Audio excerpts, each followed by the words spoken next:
وخير الهدي هدي محمد صلى الله عليه وسلم وشر الأمور محدثاتها وكل محدثة بدعة وكل بدعة ضلالة وكل ضلالة في النار. اللهم صل على محمد وعلى آل محمد كما صليت على إبراهيم وعلى آل إبراهيم إنك حميد مجيد. اللهم بارك على محمد وعلى آل محمد كما باركت على إبراهيم وعلى آل إبراهيم إنك حميد مجيد. رب اشرح لي صدري ويسر لي أمري واحلل عقدة من لساني يفقهوا قولي. رب زدني علما سبحانك لا علم لنا إلا ما علمتنا إنك أنت العليم الحكيم. أما بعد فأعوذ بالله السميع العليم من الشيطان الرجيم. بسم الله الرحمن الرحيم. إن الذين يحبون أن تشيع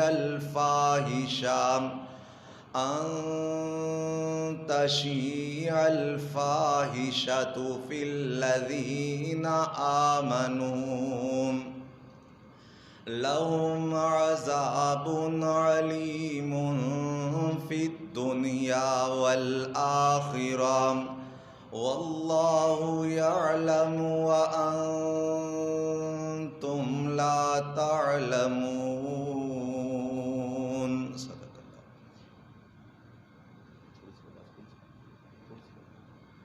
ہر قسم کی حمد و ثنا، تعریفات، تحیات، طیبات، تقدیسات اللہ وحدہ لا شریک مالک الملک ذوالجلال والاکرام کی ذات کے لیے خاص ہیں. ان گنت بے حد و حساب لا تعداد درود و سلام آقائے دو جہان ختم الرسل سید الاولین سید الآخرین امام کائنات فخر موجودات شاف روز جزا حضرت محمد الرسول اللہ صلی اللہ علیہ وآلہ وسلم کی ذات اقدس پر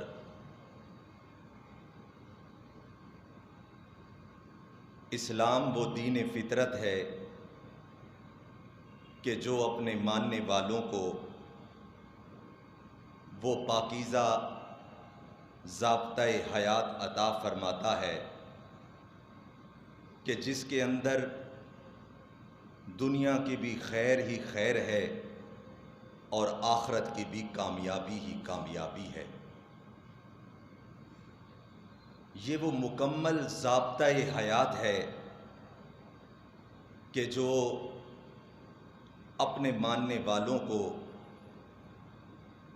پیدا ہونے سے لے کر مرنے تک زندگی کے ہر شعبے کے اندر مکمل رہنمائی فراہم کر کے اس کی منزل کا تعین کر کے اور پھر اس دنیا کے اندر رہتے ہوئے اسے جس قسم کے حالات کا سامنا کرنا پڑ سکتا ہے ان کے بارے کے اندر ان کو مکمل جادہ راہ عطا کرتا ہے. اسی حوالے سے اس کے مختلف شعبے، اس کی مختلف رہنمائیاں ہیں۔ میں آج کے اس خطبہ جمعہ کے اندر اسلام کی اس روشنی میں سے جو روشنی اس نے ایک مسلمان مرد اور ایک مسلمان عورت کو عفت مآبی اور پاک دامنی کی زندگی گزارنے اور اس کی اوپر عطا کی جانے والی بشارتیں، اور پھر اسلام کو چھوڑ کر اس کی مخالف طرز زندگی کو اپنانے والوں کے لیے جو وعیدیں ہیں، ان کا ذکر کر کے اپنی اور آپ کی اصلاح کے لیے اللہ رب العزت سے دعا گو ہوں۔ اللہ رب العزت مجھے حق بات کو کہنے اور پھر ہم سب کو اس کا فہم حاصل کر کے اس پر عمل کرنے کی توفیق عطا فرمائے۔ سورہ النور کی جو آیہ مبارکہ میں نے تلاوت کی ہے، اس کے اندر اللہ کریم فرماتے ہیں وہ لوگ کہ جو دنیا کی زندگی کے اندر اپنی زندگی کو اس طرح گزارتے ہیں، یحبون ان تشیع الفاحشہ فی الذین آمنوا، کہ جن کی زندگی کے شب و روز اس مصروفیت کے اندر گزرتے ہیں کہ وہ یہ چاہتے ہیں کہ ایمانداروں کے اندر بے حیائی پھیلے، ایماندار معاشرے کے اندر بے روی کا فروغ حاصل ہو۔ لہم عذاب علیم فی الدنیا والآخرہ، مالک کائنات فرماتے ہیں ایسے لوگوں کو یاد رکھ لینا چاہیے، ہم نے ایسے ناہنجاروں کے لیے کہ جو خود بھی ڈوبتے ہیں اور دوسروں کے ڈبونے کے لیے مختلف کوششیں، نیگیٹو ایکٹیویٹیز کرتے رہتے ہیں، دنیا کے اندر بھی اور آخرت کے اندر بھی ایسے لوگوں کے لیے رسوا کرنے والا عذاب ہم نے تیار کر رکھا ہے۔ واللہ یعلم وانتم لا تعلمون، اور کہیں اللہ کریم نے فرمایا انما حرم ربی الفواحش ما ظہر منہا وما بطن، آپ کے رب نے حرام کر دیا ہے ہر اس لغو کو، ہر اس بے حیائی کو کہ جس کا ارتکاب کھلے طور کے اوپر اعلانیہ کیا جائے، ظاہری طور پر ہو، وما بطن، اور ایسی بھی تمام پراگندگیاں کہ جن کا ارتکاب چھپ کر خفیہ طور پر کیا جائے۔ سرور کون و مکان صلی اللہ علیہ وسلم فرماتے ہیں کہ کل قیامت کے دن بعض لوگ ایسے بھی ہوں گے کہ جن کی نیکیاں بڑی کثیر تعداد کے اندر ہوں گی، اور اتنی نیکیاں پیارے پیغمبر فرماتے ہیں کہ تہامہ پہاڑ کی بلندی کی طرح اور اس کے وزن کی طرح ثقل اور ثقیل نیکیاں، اتنے بوجھ کے ساتھ یہ نیکیاں لے کر محشر کے میدان میں پیش ہوں گے، لیکن اس محشر کے میدان میں اس نیکوکار کی نیکیوں کو دیکھتے ہی دیکھتے لمحہ بھر کے اندر تتر بتر کر دیا جائے گا، ضائع کر دیا جائے گا، اس کی نیکیوں کا کوئی وزن ہی نہیں ہوگا۔ نیکیاں بڑی بڑی، اعمال بڑے بڑے، پیارے پیغمبر صلی اللہ علیہ وسلم فرماتے ہیں لوگوں ان کے ساتھ یہ معاملہ اس لیے کیا جائے گا، یہ وہ لوگ ہوں گے کہ جو ظاہری طور پر تو بڑی نیکیوں کو کرتے تھے، لیکن جب باطن میں پوشیدگی میں، خفیہ طور پر، تنہائی میں ان کو برائی کا موقع ملتا تو یہ اس برائی کا ارتکاب کر گزرتے تھے، اس وقت یہ نیکوکار نہیں ہوتے تھے۔ اس لیے مالک کائنات نے ان کو یہ سزا عطا کی ہے کہ ان کی ساری نیکیاں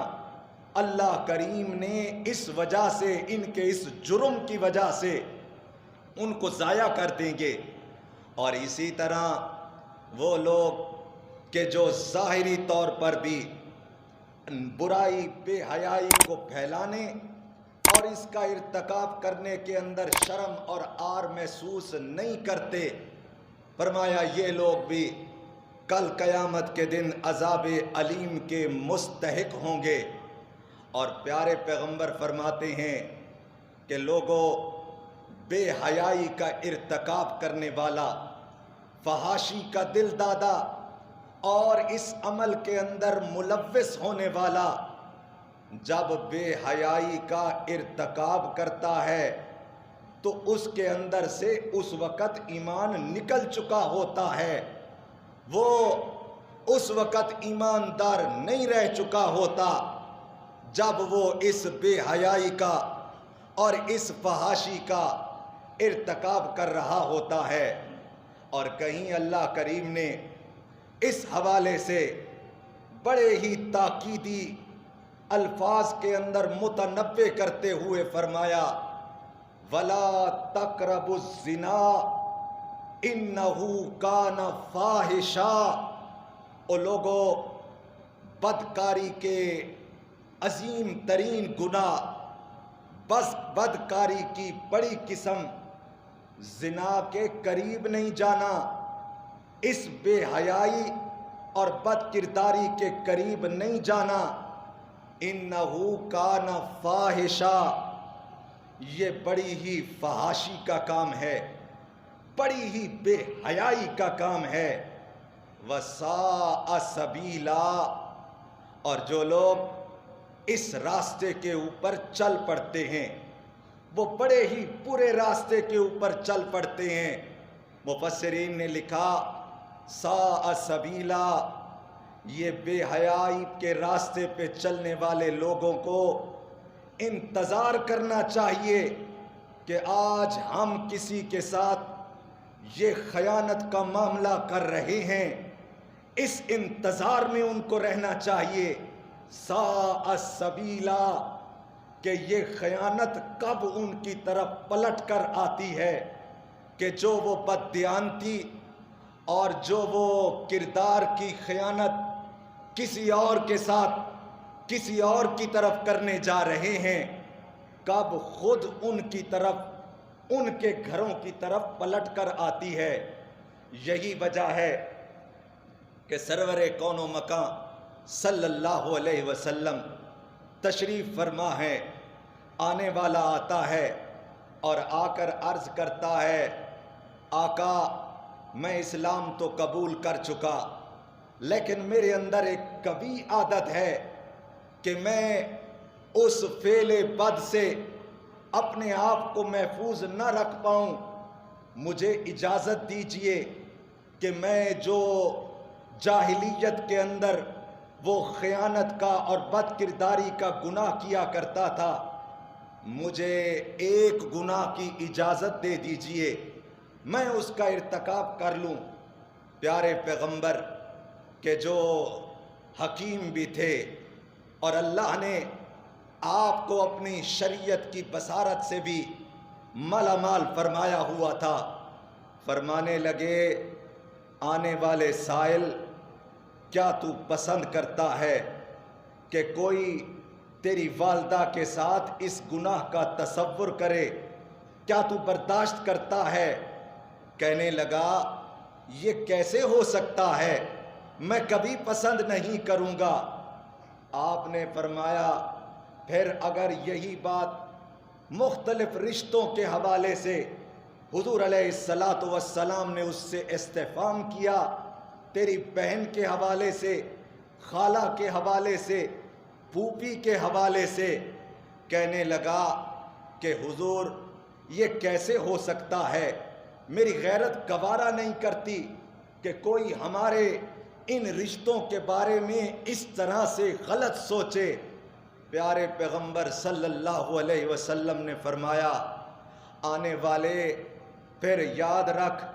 جس طرح تو برداشت نہیں کرتا اسی طرح کوئی بھی غیرت مند یہ برداشت نہیں کرتا کہ کوئی ان کے گھر اور ان کے رشتہ دار اور ان کے اہل اور ان کی عزتوں کے بارے میں اس طرح سے غلط سوچے۔ پھر راوی کہتے ہیں سرور کون و مکان صلی اللہ علیہ وسلم نے ہاتھ دعا کے لیے اٹھا دیے اور اللہ سے دعا اللہ کے سامنے عرض کی، اللہم اغفر ذنبہ وطہر قلبہ وحسن فرجہ۔ اے میرے رب، میرے اس آنے والے پیارے کے، اس سائل کے اللہ کریم گناہ کو معاف فرما دے، اس کے دل کو پاک فرما دے اور اس کے کردار اور اس کی عفت کی حفاظت فرما دے۔ راوی بیان کرتے ہیں جب آقا نے اس طرح سے اس کو سمجھایا اور سمجھانے کے بعد اس کے لیے دعا کی تو پھر زندگی بھر کبھی کسی نے نہ دیکھا اور نہ ہی کبھی کسی نے سنا کہ اس سائل نے کبھی اس چیز کی خواہش کی ہو، کبھی اس چیز کا ارادہ کیا ہو۔ پتہ یہ لگتا ہے کہ معاشرے کے اندر اگر اس قسم کی بے حیائی اور فحاشی پر مبنی جذبات رکھنے والا کوئی بندہ پایا جاتا ہو یا افراد ہوں تو معاشروں کی ذمہ داری ہوتی ہے، منبر و محراب کی بھی ذمہ داری ہے، معاشرے کے اصلاح پسند لوگوں کی ذمہ داری ہے۔ ہم یہ سمجھتے ہیں کہ شاید ہم اپنی جگہ پر اچھے ہیں، اڑوس میں پڑوس میں آنکھوں کے سامنے معاشرے کے سامنے ہمارے سامنے جو کچھ ہو رہا ہے ہم کبھی اس سے آنکھوں کو یا تو بند کر کے اپنی نظر کو بند کر لیتے ہیں یا کبھی پہلو تہی کر لیتے ہیں کہ ہم کیوں اس طرف توجہ کریں، ہم کیوں اصلاح کرنے والے اور اپنے آپ کو گندا بنوائیں۔ نہیں، دین فطرت کی یہ تعلیم ہے کہ جس طرح آپ نے اپنے لیے عفت معافی کا راستہ چننا ہے اور اس کو اختیار کرنا ہے، اسی طرح اپنے معاشرے کے اندر اس طرح کی بے حیائی اور اس طرح کی بد کرداری پر مبنی اگر کسی قسم کے اسباب یا ذرائع یا ماحول پیدا ہو رہا ہو تو اس کو روکنے کے لیے انفرادی طور پر بھی اور اجتماعی طور پر بھی کوششیں کرنی چاہیے۔ یہی وجہ ہے کہ یہ فعل بد،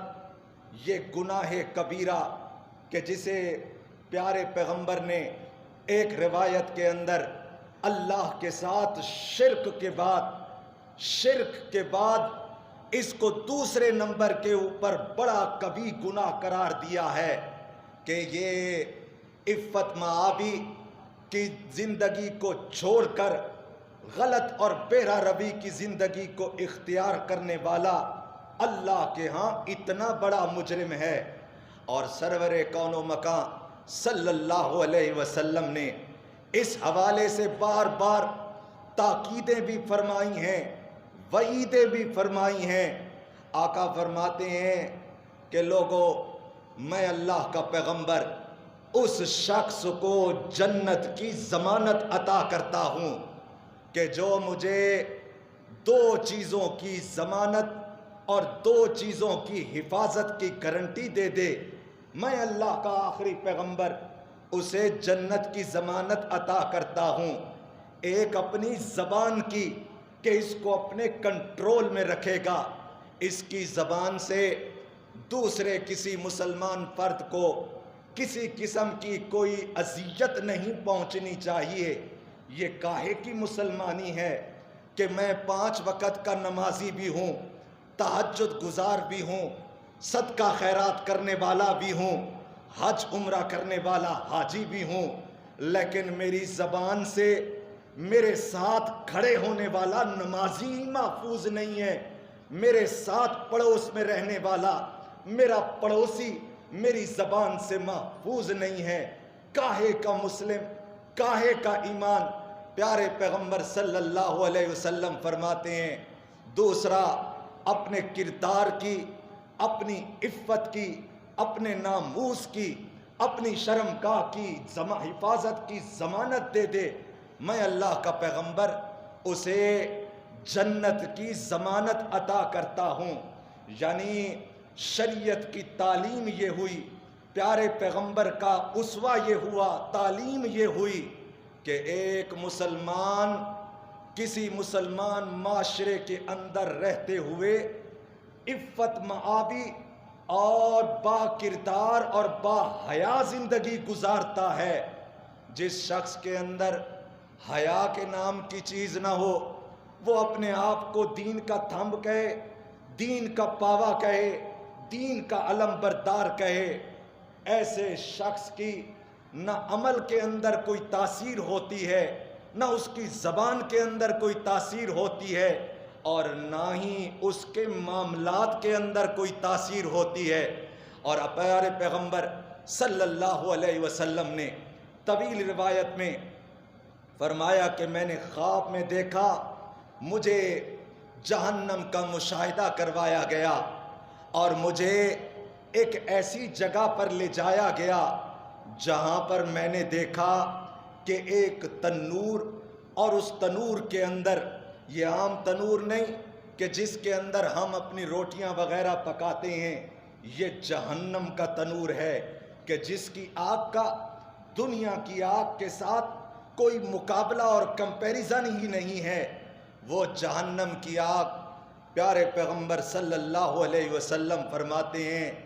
جب یہ باہر کی طرف صرف سانس لیتی ہے تو تم زمین پر موسم کی گرمی اور حدت کو محسوس کرتے ہو، اور اگر اس جہنم کے اندر سوئی جتنا بھی سوراخ ہو جائے اور اس کی ہیٹ تھوڑی سی بھی باہر نکل آئے تو زمین پر قیامت تک سبزہ بھی نہ اگے۔ یہ وہ جہنم ہے۔ فرمایا اس جہنم کے اندر میں نے لوگوں کے ایسے گروہ کو دیکھا کہ جس میں مرد بھی ہیں اور جس میں عورتیں بھی ہیں، اور میں نے وہ دل خراش منظر دیکھا کہ آگ ان کو تپاتی ہے، ان کو جلاتی ہے، اور آگ کے شعلے تھوڑی تھوڑی دیر کے بعد اس قدر پریشر اور شدت اختیار کرتے ہیں کہ ان کو اس تنور کی تہ سے اٹھاتی ہے اور اس تنور کے تنگ سوراخ اور تنگ منہ کے اوپر لے آتی ہے، اور یہ سمجھتے ہیں کہ شاید ابھی ایک جھٹکے سے ہم باہر نکل جائیں گے، لیکن جیسے ہی وہ اس تنور کے منہ پر پہنچتے ہیں پھر آگ کا پریشر کم ہوتا ہے اور یہ واپس اس دلدل کے اندر، اس آگ کی تہ کے اندر جا گرتے ہیں۔ میں نے پوچھا، جبریل یہ بڑا دل خراش منظر ہے اور اتنی بھیانک سزا ان لوگوں کو کس فعل کے اوپر دی جا رہی ہے؟ تو جبریل نے فرمایا کہ اے اللہ کے پیغمبر، یہ وہ لوگ ہیں کہ جو دنیا کے اندر زناکاری کے کبھی فعل کے اندر ملوث رہا کرتے تھے، اس فعل کے اندر اپنے آپ کو ملوث کیا کرتے تھے، اور پھر دنیا کے اندر رہتے ہوئے ہم دیکھتے ہیں اور ہم یہ سمجھتے ہیں کہ شاید سب کچھ ٹھیک چل رہا ہے، ہم کون سا اس طرف جاتے ہیں۔ آقا فرماتے ہیں کہ لوگوں، آنکھ بھی یہ فعل کبھی کرتی ہے، کان بھی، ہاتھ بھی، پاؤں بھی۔ جب انسان اپنے خیالات کو، اپنے افعال کو ان چیزوں کے راستے کے اوپر چلانا شروع کر دیتا ہے، اس طرف اس کا ذہن اور اس کا انٹرسٹ بڑھ جاتا ہے، تو پھر وہ اس آخری حدوں تک پہنچ کر اس فعل بد کو ارتکاب کر بیٹھتا ہے۔ یہی وجہ ہے کہ یہاں پر جو آیہ کریمہ میں نے ابھی آپ کو بتلائی، لا تقربوا الزنا انہ کان فاحشہ، اللہ کریم فرماتے ہیں کہ تم نے ان راستوں کے اوپر بھی نہیں چلنا کہ جن راستوں پہ چل کے انسان اس دلدل کے اندر، اس فعل مذمت کے اندر گر جاتا ہے اور اپنے کردار اور اپنی عفت کو داؤ کے اوپر لگا دیتا ہے۔ ہم آج جس مسلم معاشرے کے اندر رہتے ہیں، ہم جس طرز زندگی کے اندر ہمارا اٹھک بیٹھک ہوتی ہے، اور بالخصوص ہماری نئی نسل جس ماحول اور معاشرے میں پروان چڑھ رہی ہے، کیا کبھی ہم نے غور کیا کون سا ایسا سبب نہیں ہے کہ جو ہم سارا اس طرف لے جانے کے لیے، اس طرف مائل کرنے کے لیے اور اس طرف کا ماحول بنانے کے لیے ہم خود بھی اور اپنی اولادوں کو بھی فراہم نہیں کرتے؟ کبھی ہم نے اپنی اولادوں سے، اپنے گھر کسی سے پوچھا کہ یہ جو تم موبائل کے اوپر، نیٹ کے اوپر، کمپیوٹر کے اوپر یہ جو اتنی رات تک بیٹھے رہتے ہو، کیا کرتے ہو، کس طرح سے؟ ہم کہتے ہیں اچھا بچے ہیں، دیکھ لیں گے، کر لیں گے، لیکن یہ چھوٹے چھوٹے راستے جب ہم خود اپنے ہاتھوں سے اس طرح کی راہوں کو ہموار کر دیتے ہیں تو پھر یہ بڑے ہی ہلاکت اور بڑی ہی تباہی اور بربادی کے پیش خیمہ ثابت ہوتے ہیں۔ ابو مرثد رضی اللہ تعالی عنہ حضور علیہ الصلاۃ والسلام کے صحابی ہیں۔ یہ جب ایمان لے آئے تو پھر یہ اپنی کاروائی یہ سر انجام دیتے کہ مکے مدینے میں آنے کے بعد مکے میں جاتے اور وہاں قیدیوں کے کیمپ سے کوشش کر کے کسی نہ کسی قیدی کو چھڑوا کر لے آتے۔ ایک دفعہ بھی ایسا ہوا، یہ یہاں سے گئے اور قیدی کو چھڑوانے کے لیے، لیکن راستے کے اندر ان کا پڑاؤ جس جگہ پہ پڑا مکے کے قریب ہی، تو چاند کی کہتے ہیں کہ روشنی تھی، ایک عورت کا ہیولہ نظر آیا۔ میں اپنے آپ کو چھپتے چھپاتے وہاں پر کوشش کر رہا تھا، لیکن وہ عورت اس نے آواز دی اور مجھے کہا کہ ابو مرثد ہو۔ میں نے بھی پہچان لیا کہ یہ اناک نامی عورت تھی۔ زمانہ جاہلیت کے اندر جب ہم ایمان نہیں لائے تھے، اس عورت نے اس وقت مجھے کہا اپنا ابو مرثد آج تم آئے ہو اور یہاں پر کوئی اور ہے بھی نہیں۔ اس نے مجھے گناہ کی دعوت دی۔ ابو مرثد کہتے ہیں یہ ہوتا ہے مومنانہ کردار۔ ابو مرثد کہتے ہیں رضی اللہ تعالی عنہ کہ بی بی میں اب ایمان لے آیا ہوں، اور جس رسول کے اوپر اور جس کتاب پر ایمان لایا ہوں، اس رسول نے اور اس کتاب نے اس بے حیائی کام سے ہمیں منع کر دیا ہے، اب ہم اس کے قریب بھی نہیں پھٹکتے۔ اس نے مجھے دھمکی دی اور کہا کہ میں لوگوں کو آواز دے کر تمہارے بارے میں بتلاؤں گی۔ کہنے لگے میں نے کہا تم جو کرو، لیکن ہم اس گناہ کے قریب بھی جانے کا اب تصور بھی نہیں کر سکتے۔ اس عورت نے ایسا ہی کیا، لوگوں کو آواز دی کہ تمہارا جو قیدیوں کو چھڑوا کر لے جانے والا چور تھا وہ آیا ہوا ہے۔ لوگ بھاگے بھاگے آئے، کہتے ہیں میں بھی وہاں سے بھاگنے کی ان سے جان چھڑوانے کے لیے بھاگنے لگا، راستے میں ایک گڑھے کے اندر گر گیا۔ یہ میرے سر کے اوپر پہنچ گئے، لیکن یہ مجھے وہاں پر دیکھ نہ سکے۔ میں بڑی مشکل سے چھپتا چھپاتا واپس مدینے میں آیا۔ پیارے پیغمبر صلی اللہ علیہ وسلم کو آ کر ساری روداد آ کر میں نے سنائی، اور پھر میں نے یہ سوال کیا کہ اللہ کے پیغمبر صلی اللہ علیہ وسلم کیا میں اس عورت سے اب نکاح کر سکتا ہوں؟ آقا علیہ الصلاۃ والسلام اس کا جواب دیتے، اللہ کریم نے آیات بینات کو نازل کیا، الزانی لا ینکح الا زانیۃ او مشرکہ، کہ زانی مرد زانیہ عورتوں کے ساتھ، بد کردار مرد بد کردار عورتوں کے لیے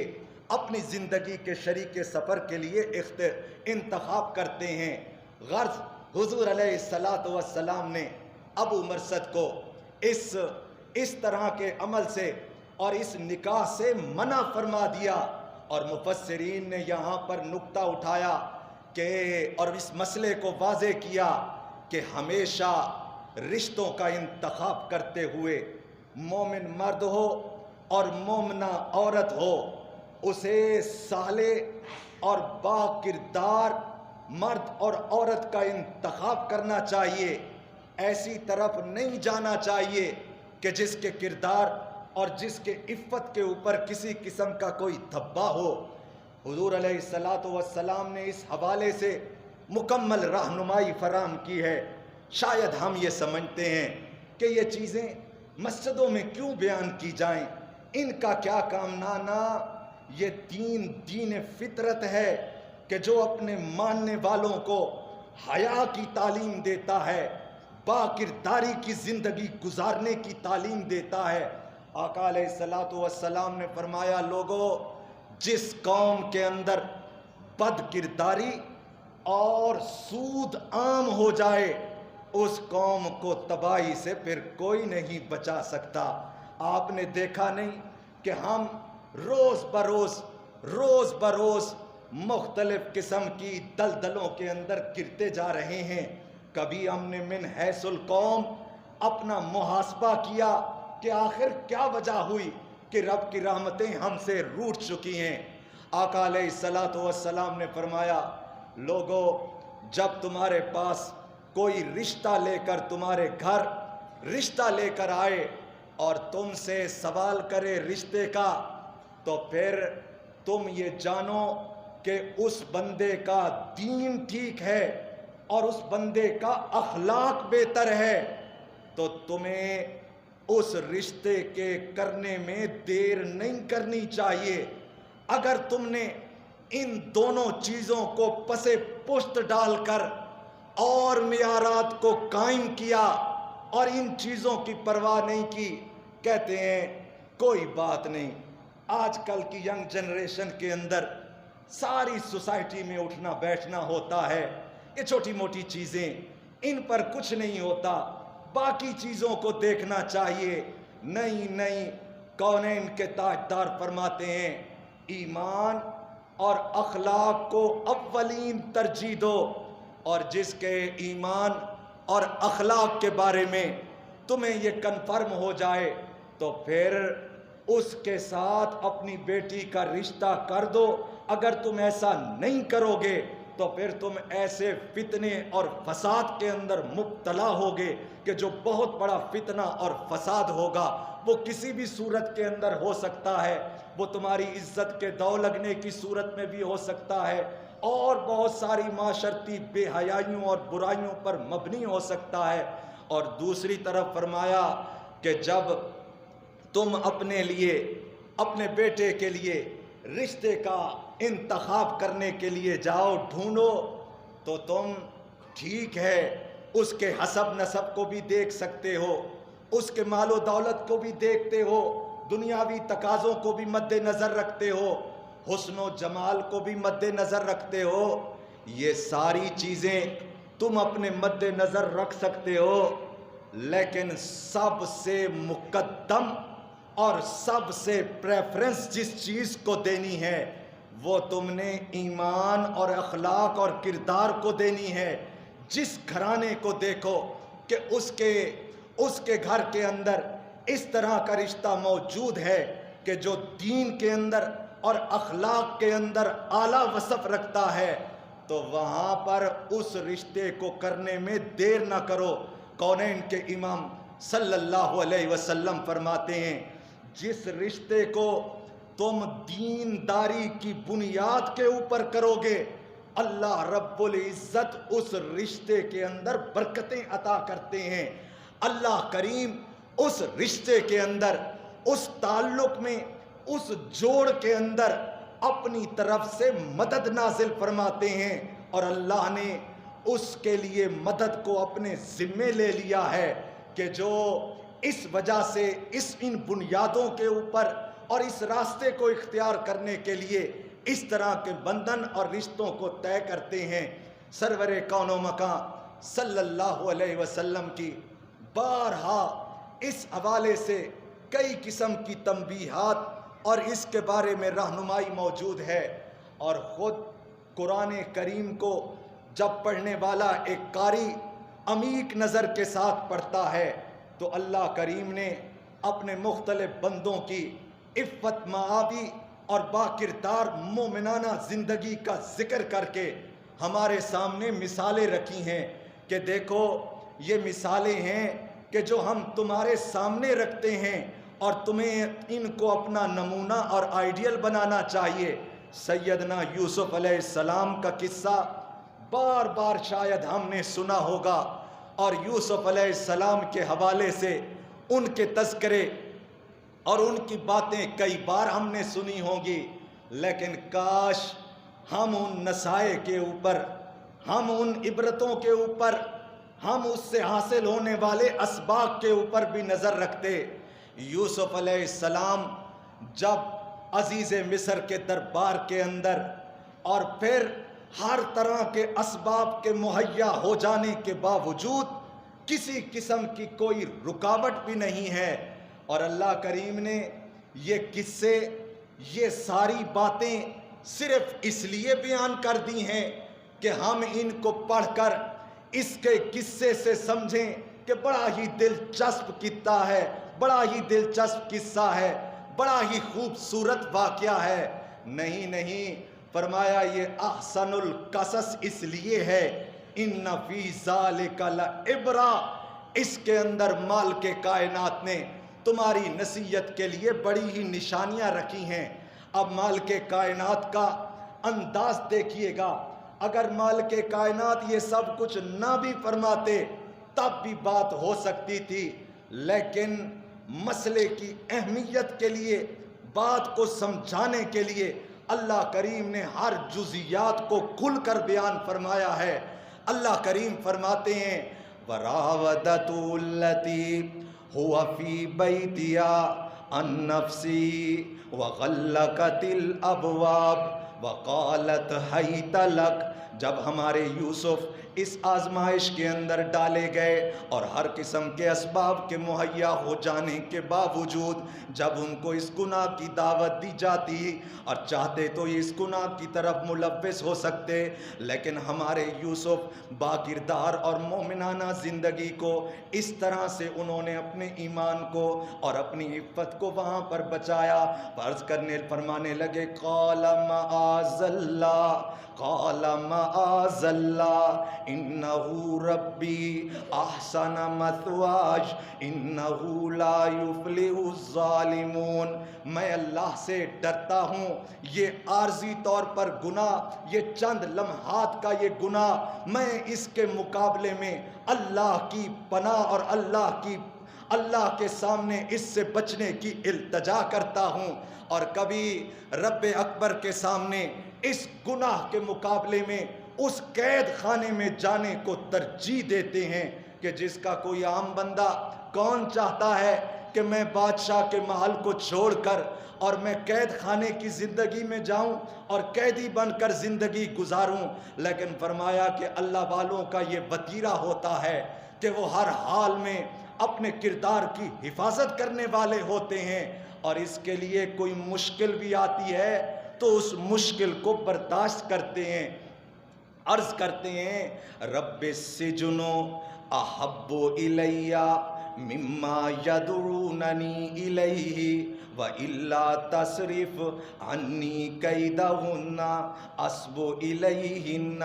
وَأَكُن مِّنَ الْجَاهِلِينَ، اے میرے رب میں اس چیز کے اوپر اس چیز کو ترجیح دیتا ہوں کہ مجھے قید کے اندر ڈالا جائے، لیکن میں یہ گوارا نہیں کرتا کہ میری عفت کے اوپر، میرے کردار کے اوپر کسی قسم کا کوئی دھبا لگے۔ اور آپ نے وہ مشہور واقعہ بھی سنا ہوگا کہ جو اسرائیلی روایات میں اور اس بنی اسرائیل کی قوم میں وہ کفل نامی شخص کا واقعہ کہ جس نے گناہ پر عبور حاصل کرنے کے باوجود جب وہ ہر طرح سے قادر ہو چکا تھا اور اس کو جب کہا گیا کہ ڈر جا اللہ سے ڈر جا اور اللہ کی حدوں کو مت پھیلانگ، تو اس وقت اس نے ہر طرح کی استطاعت اور قوت کے باوجود اللہ سے ڈر کر گناہ کی زندگی کو چھوڑ دیا تھا، اور پھر اسی رات اس کا انتقال ہوا، وہ فوت ہو گیا۔ تو پھر دیکھنے والوں نے دیکھا کہ جو لوگ اس طرح سے ڈر کر عفت معابی کی زندگی کو اختیار کرتے ہیں، اس کے دروازے پر رب اکبر کی طرف سے لوگوں نے دیکھا کہ یہ لکھا ہوا تھا قد غفر اللہ الکفل، اللہ نے کفل کے سارے گناہوں کو معاف کر دیا ہے۔ وہ اللہ کہ جو اپنے بندوں کی حیا والی زندگی کو، با کرداری کی زندگی کو، عفت معابی کی زندگی کو پسند کرتا ہے، وہ اللہ اپنے بندوں کو اس بات کی تعلیم دیتا ہے کہ ہمیشہ عفت معابی اور با کردار اور مومنانہ زندگی، پاکیزہ زندگی گزارو۔ عبداللہ ابن حذیفہ سہمی رضی اللہ تعالیٰ عنہ کے بارے میں آتا ہے کہ یہ حضرت عمر فاروق رضی اللہ تعالیٰ عنہ کے دور کے اندر ان کو روم کے بادشاہ نے گرفتار کروایا۔ 30 لوگ تھے، 30 لوگوں کو باری باری کر کے انہوں نے اس بادشاہ نے قتل کروا دیا، شہید ہو گئے۔ یہ عبداللہ ابن حذیفہ ان کے بارے میں کہتے ہیں کہ یہ بڑے ہی خوبصورت اور حسین و جمیل تھے، بلکہ ان 4 لوگوں کے بارے میں کہ جن کو کہا جاتا ہے کہ وہ آقا علیہ الصلوۃ والسلام سے مشابہ رکھتے تھے، ان میں ایک یہ بھی تھے۔ بادشاہ نے جب ان کو دیکھا کہا بڑا خوبصورت نوجوان آدمی ہے، دل نہیں کرتا تجھے مارنے کا، دیکھ کہ تو ایمان کو چھوڑ دے، ہم تمہارے لیے تمہاری زندگی کو بخش دیتے ہیں اور تمہیں چھوڑ دیتے ہیں۔ یہ کہنے لگے یہ کیسے ہو سکتا ہے؟ بادشاہ نے تیر اندازوں کو کہا کہ اس کے اوپر نشانہ رکھ کے تیر پھینکنا ہے، لیکن اس کو لگے نہیں، اس کو صرف ڈرانا ہے۔ انہوں نے ہر طرح کا حربہ استعمال کیا، لیکن یہ استقامت کے پہاڑ بنے رہے۔ کسی نے کہا کہ بندے کی جبلت کے اندر ہوتا ہے کہ وہ جب بہکتا ہے، شیطان اس پر غالب آتا ہے، اس وقت وہ سب کچھ بھول جاتا ہے۔ انہوں نے بھی یہ حربہ کیا کہ ان کو بادشاہ نے ایک محل کے اندر داخل کیا، اور اس محل کے اندر اس وقت کی بہترین اپنے محل سے کنیزوں کو، خادماؤں کو، ان کو وہاں پر بھیجا کہ وہ ان کو گناہ کی دعوت دیں اور ان کو اپنی طرف لبائیں۔ کئی دن گزرنے کے باوجود انہوں نے جب اندر سے پتہ کیا تو ان لڑکیوں نے، ان عورتوں نے بتایا ہم نے یہ پتھر نما انسان پہلی دفعہ دیکھا ہے کہ اس نے ہماری طرف آنکھ اٹھا کر دیکھنا بھی گوارا نہیں کیا۔ بار بار ایک ہی آیت کو اپنی زبان سے پڑھتے جا رہے ہیں، کل للمؤمنین یغضوا من ابصارہم ویحفظوا فروجہم۔ اور پھر روم کے حوالے سے اس لشکر کا واقعہ بھی آپ نے سنا ہوگا اور اس منظر کو بھی آپ کے ذہن میں ہوگا، جب امیر لشکر نے سیدنا عمر فاروق رضی اللہ تعالی عنہ کو خط لکھا تھا کہ رومیوں نے لشکر اسلام کے فوجیوں کو برگشتہ کرنے کے لیے اور راستے کے اندر روم کی عورتوں کو اور روم کی لڑکیوں کو سجا سنوار کر راستے میں بٹھا دیا ہے۔ اب جب لشکر اس راستے سے گزرے گا تو خطرہ ہے کہ کہیں بہک نہ جائیں۔ حضرت عمر فاروق نے اسی خط کی بیک سائٹ کے اوپر لکھا امیر سپہ سالار کو کہ یہ میں آیت لکھ کر بھیج رہا ہوں، لشکر کے ہر سپاہی سے کہیے کہ وہ اس آیت کو پڑھتا جائے اور وہاں سے گزرتا جائے۔ وہ آیت بھی یہی تھی، کل للمؤمنین یغضوا من ابصارہم ویحفظوا فروجہم ذالک ازکی لہم۔ اے مومنو، تمہارا رب تمہیں یہ حکم عطا کرتا ہے کہ تم اپنی نگاہوں کو پست رکھا کرو اور اپنے کردار کی، اپنی عفت کی حفاظت کیا کرو۔ اور یہ ساری چیزیں اس وقت ممکن ہوتی ہیں کہ جب ایک مسلمان معاشرے کے اندر اس حوالے سے آگاہی ہوتی ہے کہ کون سا راستہ سیدھا ہے اور کون سا راستہ غلط ہے۔ آپ نے دیکھا نہیں کہ آئے روز مختلف قسم کے فتنے اٹھ رہے ہیں؟ ابھی پچھلے دنوں پہلے بھی کئی بار یہ کوششیں ہوتی رہیں. وہ کوشش کرتے ہیں کہ یہ اس طرح کے شٹونگڑیاں اور اس طرح کے پروپیگنڈے چھوڑے جائیں اور مسلمانوں کو غم گشتہ ان کو برگشتہ کیا جائے. وہ جانتے ہیں کہ ہمارا اپنا آئلی اور خاندانی سسٹم، حسب نسب کا سسٹم سب مغرب کے اندر تباہ اور برباد ہو چکا ہے. جب وہ اس نظام کو، مسلمانوں کے اس سسٹم کو دیکھتے ہیں تو وہ کبھی کسی کے ذریعے اس نے کہا، کہلوایا گیا کہ دیکھیں یہ نکاح کی کیا ضرورت ہے، انسان ایسے ہی تو پارٹنرشپ کے طور پر رہ سکتا ہے، کیا ضرورت ہے یہ ایگریمنٹ کرنے کی، کیا ضرورت ہے یہ سارے جھنجٹ پالنے کی. لیکن وہ نہیں جانتے یہ مسلمان، ان کا پیمانہ کوئی اور ہوتا ہے، ان کا پیمانہ کوئی اور ہوگا. ان کے نزدیک یہ چیزیں ٹھیک ہوں گی، درست ہوں گی، لیکن ایماندار اس وقت تک اس کا ایمان مکمل ہی نہیں ہوتا کہ جب تک وہ اپنے آپ کو عفت معابی کی زندگی گزارنے کے لیے تیار نہیں کر لیتا، جب وہ اپنے آپ کو باکردار بنانے کے لیے کوشش نہیں کرتا، جب وہ اپنے آپ کو، اپنی نسل کو عفت معابی اور پاکیزگی کی زندگی گزارنے کے لیے ترغیب نہیں دیتا. وہ مجھے یاد آیا شاہ فیصل مرحوم رحمت اللہ علیہ کہتے ہیں کہ وہ اسلامک سربراہی کانفرنس کے اوپر پاکستان تشریف لائے. یہاں پر جس طرح دستور ہوتا ہے کہ لڑکیاں ایئرپورٹ کے اوپر گلدستہ لے کر ان کے لیے کھڑی ہوئیں، وہ آئے، ان کے لیے بڑے اچنبے کی بات تھی. کہنے لگے کہ یہ کیا ہے؟ وہ کہنے لگے کہ یہ آپ کو ویلکم کرنے کے لیے آئی ہیں. شاہ فیصل مرحوم نے فرمایا تھا کہ جاؤ ان کو گھر لے جاؤ اور ان کو سورہ نور کی تعلیم دیا کرو. مسلمان ہوتے ہوئے پھر اس طرح کے کام کرتے ہو. اور پھر تاریخ کا ایک طالب علم ہونے کے ناطے علامہ محمد اقبال کہ جن کو ہم مفکر پاکستان تو مانتے ہیں، یہ بھی جب ایک مرتبہ انگلینڈ کے اندر تشریف لے گئے، وہاں پر دعوت نامے کے اندر لکھا تھا کہ آپ ساتھ میں اپنی بیگمات کو لے کر آئیں گے، لیکن علامہ محمد اقبال ساتھ لے کر نہیں گئے. اس چیز کو انہوں نے معیوب سمجھا. انہوں نے کہا وہاں کے میزبانوں نے کہ دیکھیں اگر آپ اپنی بیگمات کو ساتھ لے آتے، اپنے گھر سے اہل کو ساتھ لے کر آتے، ہم نے علیحدہ کمرے رکھے ہوئے ہیں، ان کی یہاں پر ہماری عورتیں ان کی خدمت کرتی. علامہ محمد اقبال نے فرمایا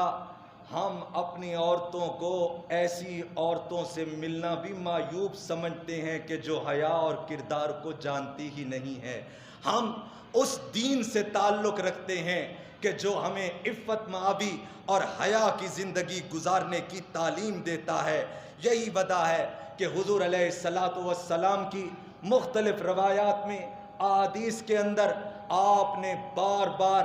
ایک مومن کے لیے حیا کی زندگی گزارنے کی تعلیم دی ہے. اور اس راستے کو کہ جو بے حیائی کی طرف جاتا ہے، چاہے وہ کتنا ہی خوبصورت راستہ کیوں نہ ہو، چاہے اس راستے کے اندر دکھاوے کی کتنی ہی ترقی کیوں نہ ہو، اس میں سے سب سے بڑے محرکات میں آج ہم نے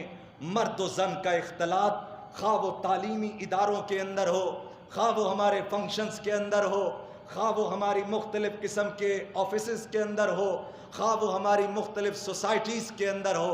ہم اس چیز کو معیوب ہی نہیں سمجھتے. جبکہ کونین کے تاجدار نے فرمایا تھا کہ لوگوں، ایک مرد اور ایک عورت کبھی بھی خلوت کی، تنہائی کی زندگی، تنہائی کے لمحات نہ گزاریں جب تک درمیان میں محرم نہ ہو. اگر وہ اس طرح سے کریں گے تو تیسرا ان کے درمیان شیطان ہوتا ہے. یہی وجہ ہے کہ آج ہمارے ماحول میں، ہمارے معاشرے میں اس قسم کے واقعات، اس قسم کے مختلف قسم کے آئے روز قسم کے مقدمات جو ہم سنتے رہتے ہیں، اپنی آنکھوں سے دیکھتے رہتے ہیں. کچھ دیر کے لیے ہم بھی ان کے اوپر اظہار تعصب کا اظہار کرتے ہیں، لیکن نہیں سوچتے کہ ہمیں کرنا کیا چاہیے، ہمیں اس کے بارے میں کیا سوچنا چاہیے. انفرادی طور پر ضروری ہے کہ ہم ان چیزوں کے بارے میں قرآن اور حدیث سے معلومات اور ان کے بارے میں رہنمائی حاصل کریں، اور اپنے گھروں کے اندر، اپنے ماحول میں جہاں جہاں تک ہماری رسائی ہے،